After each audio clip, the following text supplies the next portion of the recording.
Legends. I'm Rachel, but you can call me Red, and for this tutorial, I'll be showing you everything you need to know about removing your backgrounds to make them transparent in IBIS Paint. So without further ado, let's get to it.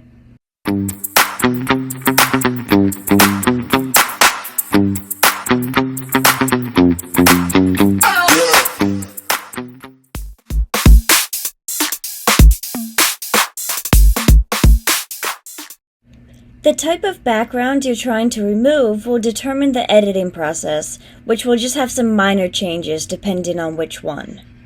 To make it simple, we'll put these types of backgrounds into 3 categories.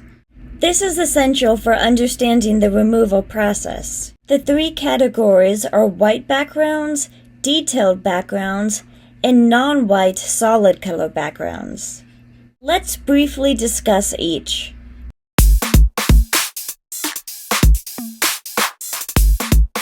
Plain white backgrounds are the easiest to remove. Sometimes you'll need to erase leftover residue, but if you use the adjustment settings correctly, which I'll get into later, you usually won't have to. Non-white solid color backgrounds are the second easiest to remove, but will almost always leave leftover residue from the background. Thankfully, the residue is pretty simple to get rid of, and I'll be going over how to do that. Lastly are the detailed backgrounds, which include settings or complex designs. The more complex a background is, the harder it is to cleanly remove. However, I have a special trick I'm going to show you that makes it a lot easier. Now that you have an understanding of the different kinds of backgrounds for removal, let's get into the tutorial.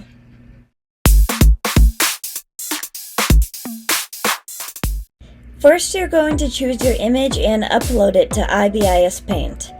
I recommend starting with an image that has a plain white background. To remove a background, you'll need the base layer, which is the layer that includes the background you want to remove. And then you want to click the selection layer, which is right here. When you're on the selection layer and you click the background, a purple color should come up where you clicked. Let's talk about how to adjust your settings. First, there's gap recognition, which is really helpful when you want to work with removing a specific piece of your background.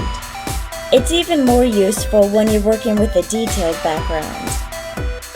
Next, there's the expansion tool. This determines how far the purple layer will expand across the background. For more intricate spaces or thin lines, I usually use -0.5 to 0.5. And for larger areas and thicker lines, 1.0 to 1.5. The strength is a little bit hard to explain because it's kind of like the expansion tool, but it is different. The higher the strength is, the more of the canvas it will cover up. If it's high enough, it'll even go over the lines, which is very helpful in certain circumstances. And just like you'd expect, if it's a lower setting, then it won't cover as much ground. I usually don't mess with this setting, but it can be very useful. Lastly, the underline setting will affect whether or not the purple layer will go underneath the lines in the drawing. I usually like to have this turned off. Just like you'd expect, the bucket tool fills in large areas while the brush tool is helpful for finer details. The eraser has the same function as the brush in this case, except whereas the brush will be used to make sure the finer details of the background are covered up, the eraser will help with removing residue from those finer detailed areas.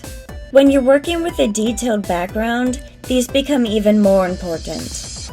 Lastly, you just go back to your base layer and click Clear Layer. And ta-da!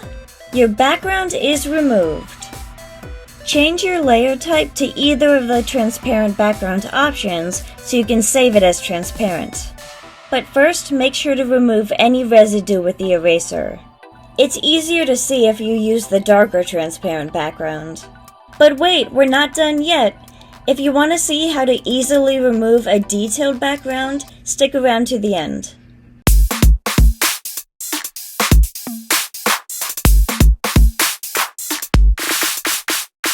First, turn on your gap recognition. Then for expansion, Play around with the settings and choose the one that covers most of the large areas, but doesn't cover the smaller, more intricate parts.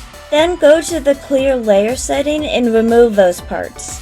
Go back to your selection layer and use your brush tool, preferably on the largest size. Paint over all the finer details and then clear the layer again. If there's anything left over on the background, use the selection layer with the bucket tool for the rest of it. And there you go!